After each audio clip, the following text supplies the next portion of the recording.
사도행전 2장 5절로 13절의 말씀입니다.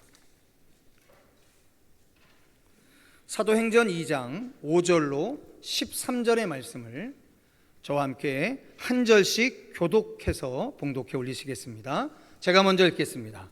그때 경건한 유대인들이 천하 각국으로부터 와서 예루살렘에 머물러 있더니 이 소리가 나매 큰 무리가 모여 각각 자기의 방언으로 제자들이 말하는 것을 듣고 소동하여 다 놀라 신기하게 여겨 이르되 보라, 이 말하는 사람들이 다 갈릴리 사람이 아니냐?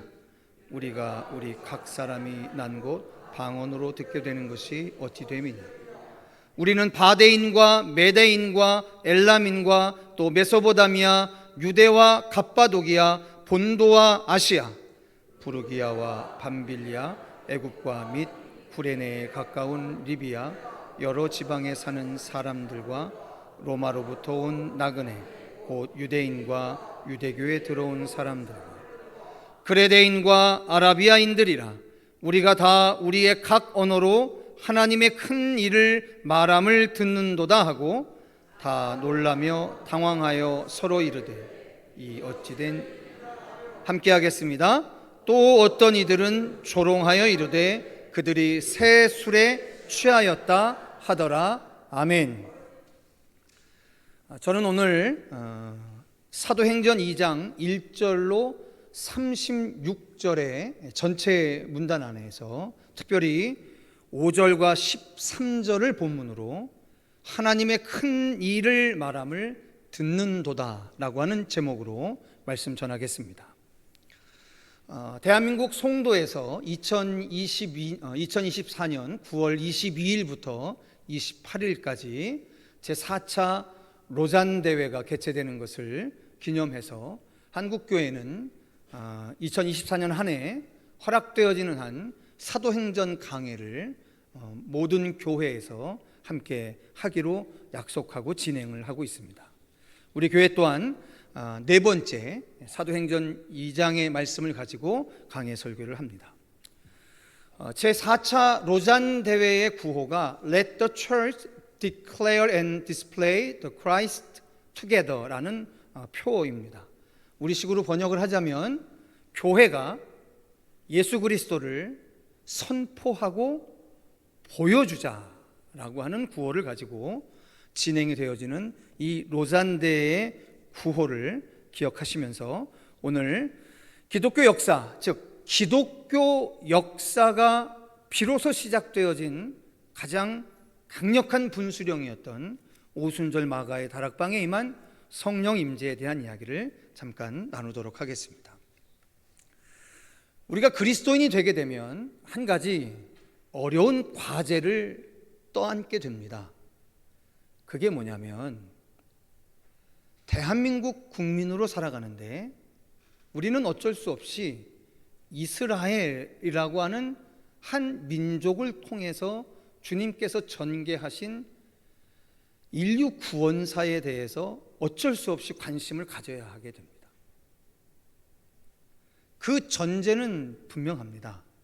그것이 바로 뭐냐면 하나님은 이 땅을 구원하시기 위해서 이스라엘을 먼저 택하시고 그 이스라엘의 온전한 구원을 가지고 온 열방을 구원하려 하셨기 때문에 우리가 조금 자존심 상하는 일이지만 납득하기 쉽지 않은 일이지만 우리는 어쩔 수 없이 이스라엘 역사에 대한 관심을 가져야만 합니다. 특별히 우리가 경전 삼고 있는 이 성경은 잘 아시는 것처럼 처음서부터 마지막 끝까지 어쩌면 이스라엘과 유대인들에 대한 역사의 기록이기 때문에 더더욱 우리가 이 말씀에 담겨져 있는 그 의미를 오늘 우리들에게 어떻게 읽어야 할 것인지를 깨달으려면 우리는 어렵지만 자존심 상하지만 필연적으로 유대의 역사에 대해 관심을 가질 수밖에 없다라고 하는 사실입니다. 성도 여러분, 제가 요사이 새벽에 말씀 강해를 통해서 지난 주간에 가장 많이 반복했던 말이 있습니다. 그게 바로 뭐냐면 이사야 선지자부터 말라기 선지자까지요, 하나님이 사용하신 15명의 문서 예언자들이 한결같이 했던 이야기들이 있었습니다. 그게 뭐냐면 하나님 앞으로 돌아와라. 돌아오지 아니하면 하나님이 너희들을 망하게 하겠다. 자, 그런데 이거를 더 정확하게 번역하자면 하나님 앞에 돌아와라.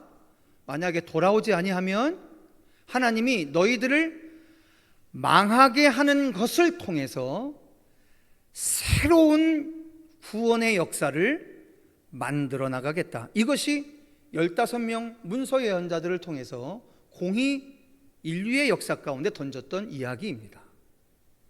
어떤 것을 읽으셔도 이 내용에서 벗어나질 않습니다. 그런데 특별히 하나님이 사용하신 이 15명의 예언자들 중에요, 요엘이라고 하는 예언자가 아주 특별한 예언을 한 적이 있었습니다. 그게 바로 뭐냐면 과연 어떻게 하나님의 날, 심판의 날, 비로소 무너졌던 이 땅의 이스라엘이 영원한 이스라엘로 세워지느냐, 그 사건의 시작에 반드시 일어날 일들을 한 가지 예언해 놨습니다. 그게 참 특별했죠. 그 내용이 바로 뭐냐면 오늘 읽진 않으셨지만 오늘 사도행전 2장에 요엘 선지자의 이야기를 그대로 베드로가 반복하는 장면이 나옵니다. 들어보십시오. 내가 내 영을 모든 육체에 부어주리니 너희의 자녀들은 예언할 것이요 너희의 젊은이들은 환상을 보고 너희의 늙은이들은 꿈을 꾸리라.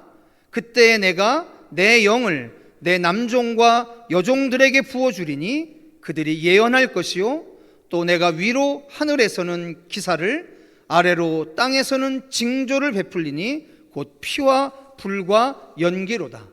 주의 크고 영화로운 날이 이르기 전에 해가 변하여 어두워지고 달이 변하여 피가 되리라. 누구든지 주의 이름을 부르는 자는 구원을 받으리라.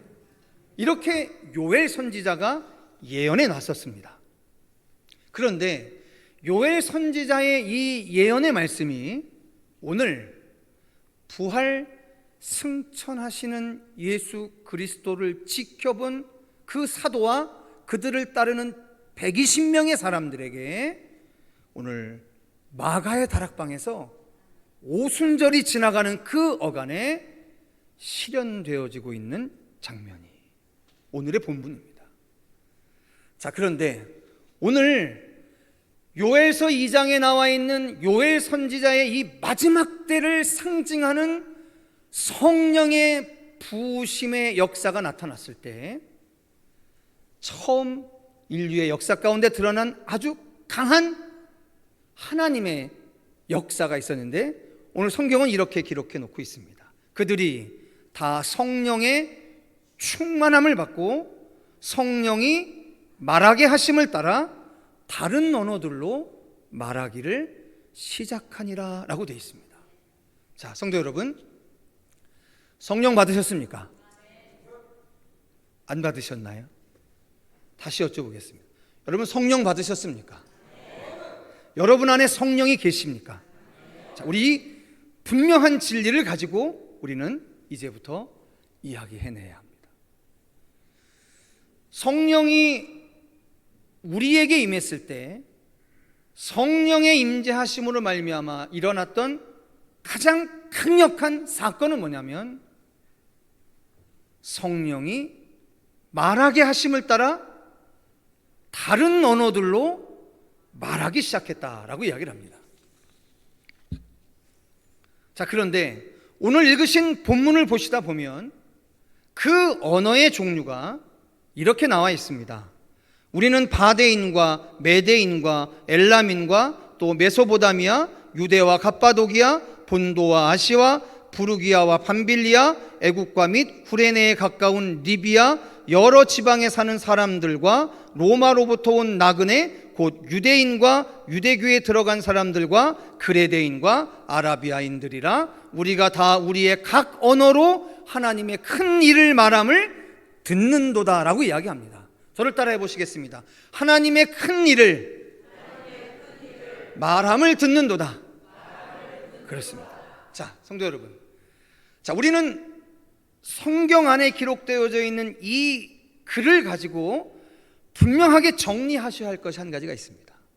그게 바로 뭐냐면 성령이 임했을 때 우리에게 나타난 첫 번째 사건이 방언을 말하는 건데, 그 방언을 말하는 것의 실체가 뭐였냐면 그때 당시 유대 예루살렘에 모여 있었던 각국의 사람들이 자기의 언어로 알아들을 수 있는 그 언어로 사도들과 제자들이 말했다라고 하는 거죠.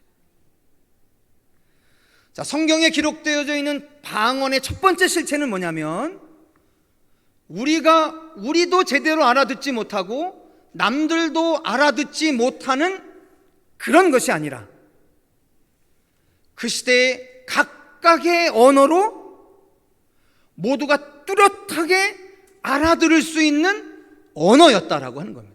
그걸 성경은 뭐라고 표현했냐면 방언이다라고 이야기를 한 거예요. 꼭 기억하실 수 있기 바랍니다. 성령의 임재로 우리에게 나타난 첫 방언의 역사는 아주 분명한 실체입니다. 우리가 사용하는 언어로 말하여졌던 것이다. 근데 그 언어로 무슨 얘기를 했느냐? 하나님의 큰 일을 말했다라고 하는 겁니다. 하나님의 큰 일을. 자, 이러한 분명한 사실을 가지고 우리 이제 함께 깊이 이야기를 좀 나눌 수 있었으면 좋겠습니다. 성도 여러분, 성령이 우리에게 임하시면 그 성령으로 말미암아 우리는 방언을 하게 되는데요, 근데 그 방언을 말하는 것은 우리가 하고 싶어서 하고 하지 않고 싶어서 안 하는 것이 아니라 방금 여러분들이 읽으셨던 것처럼 성령이 말하게 하심을 따라 우리가 강권적인 역사로 말하게 되는 것이다 라고 하는 사실입니다. 그리고 무엇을 이야기하느냐? 하나님이 하신 큰 일을 말하게 하는 것인데, 바로 이 성령이 이 땅에 임하셨을 때 그 사건이 기록해 놓고 있는 것을 통해서 우리가 분명히 한 가지 알 수 있는 사실이 바로 뭐냐면, 성도 여러분, 성령이 우리에게 임하면 우리들이 언어로 말미암아 나뉘어졌었던 모든 소통의 장벽들이 무너지게 됨을 믿으시기를 주님의 이름으로 축원합니다. 우리 안에 성령이 계신데, 우리 안에 성령이 내주하신 것이 분명한데, 만일 성령이 우리 안에 내주하신 것을 믿고 분명히 확신하는데 오늘 우리의 공동체가 서로 언어의 장벽들을 느낀다고 한다면, 여러분, 서로 다른 외국어도 소통하게 하셨던 판인데 같은 언어를 말하는 우리들에게 같은 이야기를 하지 못한다라고 하는 것은, 그것은 성령의 역사가 아닌 거죠. 그래서 사도 바울이 이야기하지 않습니까? 교회를 향하여 보내는 편지 안에서 사도 바울이 누누이 강조하는 것이 뭐냐면, 한 분이신 성령 안에서 같은 생각, 같은 마음, 심지어 같은 언어를 감당하는 것이 교회다라고 이야기를 하는 겁니다. 저는 성령이 주신 이 분명한 표적 때문에, 우리 청계 열린 교회에 모여있는 성령의 사람들 때문에 반드시 우리 교회가 같은 생각, 같은 마음, 같은 언어로 모든 장벽들이 무너져 진정한 성령 안에서의 한 몸을 이루게 될 것을 믿습니다. 그것이 바른 꿈이죠. 어쩌면 이 꿈 때문에 성령이 임했을 때 우리가 방금 들으셨던 것처럼 늙은이들이 꿈을 꾸고 젊은이들이 환상을 보고 자녀들이 예언할 수 있는지 모르겠습니다. 성도 여러분, 오늘날 그리스도인들의 입술에서 미래에 대한 희망의 전망들이 사라진 이유가 어디에 있을까요? 한편으로 보면 우리가 자꾸만 세상을 살아가며 있어에 성령에 의지하지 않고 있는 증거가 아닐까 싶습니다. 2000여 년 전 무려 400년이 넘는 식민지 국가 상태였었던 이스라엘에 오직 성령 한 분이 임하심으로 말미암아 그들이 늙은이든 젊은이든 자녀든 예언하고 환상을 보고 꿈을 꿨는데, 오늘 우리가 살아가는 시대는 2000년 전에 임하였던 성령의 그 임했던 시절보다 뭐가 나쁘길래 이 시대의 늙은이, 이 시대의 젊은이, 이 시대의 자녀들이 꿈을 말하지 못하고 예언을 말하지 못하느냐 하는 거죠. 저는 차이는 한 가지만 있다고 생각합니다. 그것은 바로 뭐냐면 우리가 지금 성령에 의지하지 않고 있는 거예요. 성령에 의지하지 아니하면 수도 없는 비판만 있습니다. 수도 없는 분석만 있습니다. 그런데 성령이 있잖아요. 그러면 기도합니다. 모든 인생의 부조리를 껴안고 모든 인생의 고난과 역경과 환난을 껴안고 기도하게 됩니다. 그런데 성령에 의지하지 아니하면 늘 모이면 분석하고 모이면 비판하고 모이면 편가르고 하는 거예요. 여러분, 악마의 영어 이름이 뭔지 아십니까? 원래 영어도 아니죠. 악마의 라틴어 이름이 뭔지 아십니까? 그거 게임 이름이기도 하잖아요. 디아블로. 여러분, 그 디아블로라고 하는 그 앞에 디아라고 하는 단어가 무슨 뜻인 줄 아시죠? 그게 디바이드의 뜻입니다. 나눈다라고 하는 거예요. 마귀와 사탄의 가장 강력한 우선순위의 일이 뭐냐면 자꾸만 나눠놓는 거예요. 남자와 여자를 나누고 목회자와 성도를 나누고 동서를 나누고 남북을 나누고 그저 나누고 쪼개고 나누고 하는 것이 그게 다 마귀의 일들이라는 거예요. 분석하고 비판하고 하는 것을 가지고. 자, 성령이 우리 안에 내주하신 것을 분명히 믿는 우리들에게 우리 공동체 안에 하나의 생각, 하나의 마음, 하나의 언어로 이루어지는 거룩한 날이 있기를 예언하고 꿈꾸고 소망하는 저와 여러분 되실 수 있기를 주님의 이름으로 축원합니다. 예. 그런데 성도 여러분, 오늘 중요하게 한 가지 짚고 넘어가셔야 할 것이 있습니다. 자, 그것이 바로 뭐냐면 요엘서 마지막에 나와 있는 한 가지 이야기예요. 이렇게 되어 있습니다. 누구든지 주의 이름을 부르는 자는 구원을 받으리라 라고 하는 것입니다. 자, 그런데 여러분, 지난 수요 예배 가운데 말씀을 차분히 들어오신 분들은 이것이 담고 있는 의미를 아실 겁니다. 도대체 요엘 선지자가 이야기했던 누구든지 주의 이름을 부르는 자가 구원을 받으리라고 했을 때 이게 도대체 무슨 의미인지, 바로 이 주라고 하는 단어에 핵심이 있습니다. 성도 여러분, 히브리인들이 오랜 식민지 생활 가운데 하나님의 언어인 히브리어를 잃어버리게 됐죠. 그래서 그 시대에 공용어였던 헬라어를 가지고 성경을 번역해냅니다. 그게 무슨 성경이라고요? 70인역. 근데 70인역으로 성경을 번역할 때 가장 큰 문제가 있었습니다. 그 문제가 바로 뭐였냐면 유대인들도 감히 함부로 부르지 못하는 하나님이라고 하는 이름을 뭐라고 표기할 것이냐에 대한 문제가 생겼던 거죠. 그래서 그 고민 아래 70인역의 성경의 번역자들은 구약 성경에 나와 있는 하나님, 주라고 하는 단어를 뭐라고 번역하기로 했어요?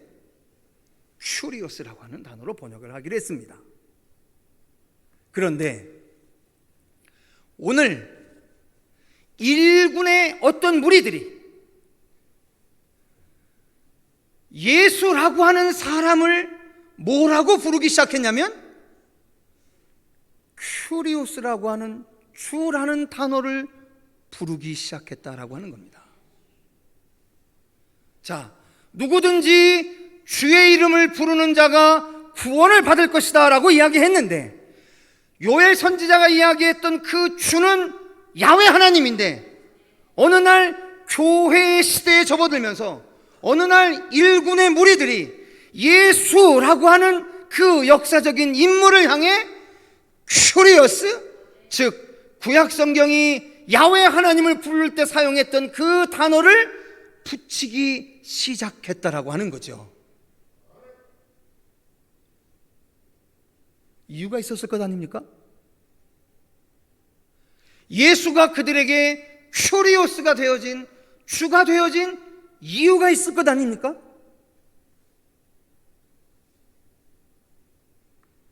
첫 번째, 주님의 약속대로 지금 오순절 마가의 다락방에 성령이 임하신 거죠. 아멘. 성령이 임하셨습니다. 주의 언약대로, 주의 말씀대로 이제 오순절 마가의 다락방에 모여있는 모두들에게 성령이 임했습니다. 그리고 이제 읽지 않았지만 여러분, 우리 성경을 좀 보실 수 있으면 좋겠습니다. 우리 다 같이 24절의 말씀, 사도행전 2장 24절의 말씀입니다. 같이 읽어보시겠습니다. 사도행전 2장 24절입니다. 23절 24절 같이 읽겠습니다. 시작. 그가 하나님께서 정하신 뜻과 미리 아신 대로 내준 바 되었거늘 너희가 법 없는 자들의 손을 빌려 못 박아 죽였으나 하나님께서 그를 사망의 고통에서 풀어 살리셨으니 이는 그가 사망에 매여 있을 수 없었음이라. 아멘. 자, 성도 여러분, 사도들이 예수님이 십자가에 못 박혔을 때 다 도망갔습니다. 왜 도망갔죠? 그리스도가 죽을 수 없다라고 하는 생각 때문이었죠. 그런데 오늘 오순절 마가의 다락방에서 성령 받았던 사도들이 하는 얘기가 달라집니다. 뭐라고 이야기하냐면 하나님께서 정하신 뜻과 미리 아신 바대로 내준 바 되었거늘이라고 이야기합니다. 즉 그리스도이신 예수가 십자가에 못 박혀 죽으신 그 사건은 하나님의 허락 때문에 있었던 일이라고 이야기하는 거예요. 아멘. 그리스도의 이 땅에서의 죽으심이 하나님의 허락하심 때문에, 그분이 내어주신 것 때문에 가능하다라고 이야기를 합니다. 그러면서 뭐라고 이야기하냐면 하지만 그를 사망의 고통에서 풀어 살리셨으니 이는 그가 사망에 매어 있을 수 없었음이라 라고 이야기합니다. 그래서 성도 여러분, 다윗의 시편을 가지고 이야기하며 이런 얘기합니다. 들어보십시오. 그러므로 내 마음이 기뻐하였고 내 혀도 즐거워하였으며 육체도 희망에 거하리니 이는 내 영혼을 음부에 버리지 아니하시며 주의 거룩한 자로 썩음을 당하지 않게 하실 것이미로다. 예, 다윗의 후손 가운데 하나님이 주실 거룩한 메시아에 대한 언약을 다시 시편을 통해서 상기시켜내는데, 그 오실 메시아에게 나타날 가장 강력한 증거가 뭐냐면 사망에 묶여있지 않는다라고 하는 거예요. 자, 다시 말씀드립니다. 주님이 승천하시기 전에 제자들에게 약속하십니다. 내가 주려고 약속한 것을 기다리라고. 그것이 뭐였냐면 성령의 기름 부으십니다. 그리고 두 번째, 다윗의 후손으로 오시게 될 그 메시아가, 그 메시아를 통해 나타날 가장 강력한 표적이 뭐냐면 죽었다가 다시 살아나는 부활의 역사라고 하는 겁니다. 아멘. 자, 이제 말씀 정리하겠습니다. 성도 여러분, 이스라엘은 70년의 종살이가 끝나고 다시 예루살렘으로 와서 성전을 복구했습니다. 그러면 이미 예전의 선지자들이 예언했던 것처럼 다시금 이스라엘이 불같이 회복될 줄 알았어요. 그런데 그 예언자들의 기대는 전혀 이루어지지 않았습니다. 하물며 다윗의 왕조는 회복된 적이 없어요. 자, 수많은 예언자들의 예언들이 다 거짓말이 되어 갔었습니다. 정치적이고도 민족적인 다윗의 후손으로 오실 왕을 기다리고 있었던 그들에게 어느 순간 일군의 무리들에서, 교회를 이룬 무리들에서 십자가에 못 박혀 죽으셨다가 사흘 만에 살아나신 그 분을 다윗의 후손으로 오신 메시아라고 고백하기 시작했던 거죠.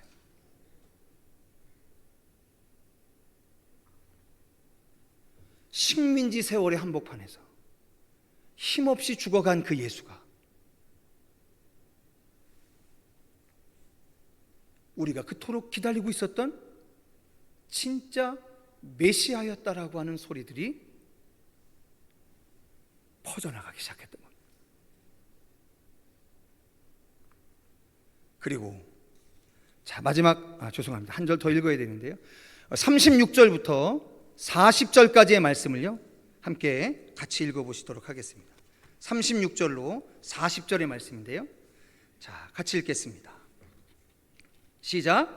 그런즉 이스라엘 온 집은 확실히 알지니 너희가 십자가에 못 박은 이 예수를 하나님이 주와 그리스도가 되게 하셨느니라 하니라. 그들이 이 말을 듣고 마음에 찔려 베드로와 다른 사도들에게 물어 이르되 형제들아 우리가 어찌할꼬 하거늘 베드로가 이르되 너희가 회개하여 각각 예수 그리스도의 이름으로 세례를 받고 죄 사함을 받으라. 그리하면 성령의 선물을 받으리니 이 약속은 너희와 너희 자녀와 모든 먼데 사람 곧 주 우리 하나님이 얼마든지 부르시는 자들에게 하신 것이라 하고 또 여러 말로 확증하여 권하여 이르되 너희가 이 패역한 세대에서 구원을 받으라 하니 아멘. 자, 성도 여러분, 분명하게 이야기합니다. 주를 그리스도로 고백하는 자들, 그리스도로 고백하고 그의 이름으로 죄사함의 세례를 받은 자들, 그들에게 성령을 선물로 받게 되는 역사가 있다라고 이야기합니다. 아멘. 그리고 그 선물은 이스라엘의 경계를 넘어 그것을 인정하고 수용하는 모든 각 나라, 각 백성, 민족, 모든 세대에게 베풀어질 은혜라고 선언하고 있습니다. 그래서 오늘 우리가 예수 그리스도의 구원의 백성 되고 성령이 내주한 인생이 된 줄 믿습니다. 그래서 그 성령 때문에 우리는 이 시대에 하나님이 하신 큰 일을 증언하는 삶으로 살아가게 될 수 있음을 믿으시기 바랍니다. 그 하나님이 하신 큰 일 말입니다. 첫 번째, 우리에게 성령이 임하셨습니다.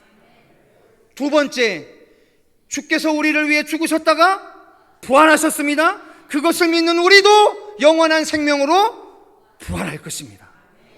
이 거룩한 일들의 이 시대의 증인으로 살아가는 저와 여러분 되실 수 있기를 주님의 이름으로 축원합니다.